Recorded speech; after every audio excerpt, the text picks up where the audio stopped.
Welcome to Marvel Tunes. Once upon a time, in a kingdom where the stars sparkled brightly every night, there lived a young princess named Amara. Now, in this kingdom, the stars weren't just pretty lights. They could tell the future. Every night, the kingdom gathered to hear what the stars had to say. Would there be a good harvest? Would the royal gardens bloom? The stars knew it all. But, poor Princess Amara had one little problem. The stars refused to talk to her. Amara would stare up at the twinkling sky, hoping for a glimpse of her future, but all she got was nothing. Zilch, nada. She didn't even get a hello from the stars. It was like they were giving her the silent treatment. Can you imagine? Every time the stars spoke, she'd sigh and say, "Is it because I wear too much sparkly stuff? Is my crown not shiny enough?" But one dark evening, the kingdom was struck with a terrible curse. The crops withered, the river ran dry, and even the birds stopped singing. Desperate, the kingdom turned to Princess Amara, their last hope. "Amara," her father the king cried, "you must find the Star of Destiny. It's the only way to save us." Amara gulped. The Star of Destiny? Where in the world would she find that?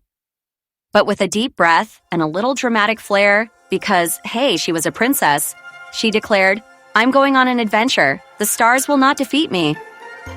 She grabbed her trusty, sparkly map that had more glitter than directions and set off on her journey.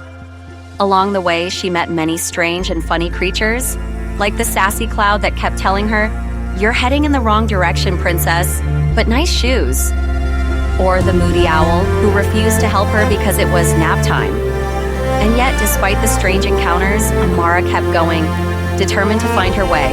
She crossed deserts, climbed mountains, and even wrestled a giant, grumpy frog for directions. Don't ask why it was grumpy. Frogs have their reasons. Finally, after what felt like an eternity, Amara reached the Star of Destiny. It wasn't as big or shiny as she expected. In fact, it looked like a little sparkly pebble sitting on top of a rock. "Is this it?" she asked. The star blinked. Yes, it blinked and smiled. "The future isn't about knowing the path before you take it, young one. It's about discovering your strength when you walk it." Amara's heart skipped a beat. She realized then that the adventure itself was her true destiny. She didn't need to know everything ahead of time. She just had to trust herself and keep moving forward. When Amara returned to the kingdom, she was no longer the princess waiting for the stars to speak to her. She was the hero who had found her own light. And as for the curse? Well, it was broken. The stars twinkled brighter, the crops flourished, and Amara's crown sparkled more than ever before. But of course, she still made sure to wear her favorite glittery shoes, just in case. And from that day on, Princess Amara didn't wait for the stars to tell her future. She made her own.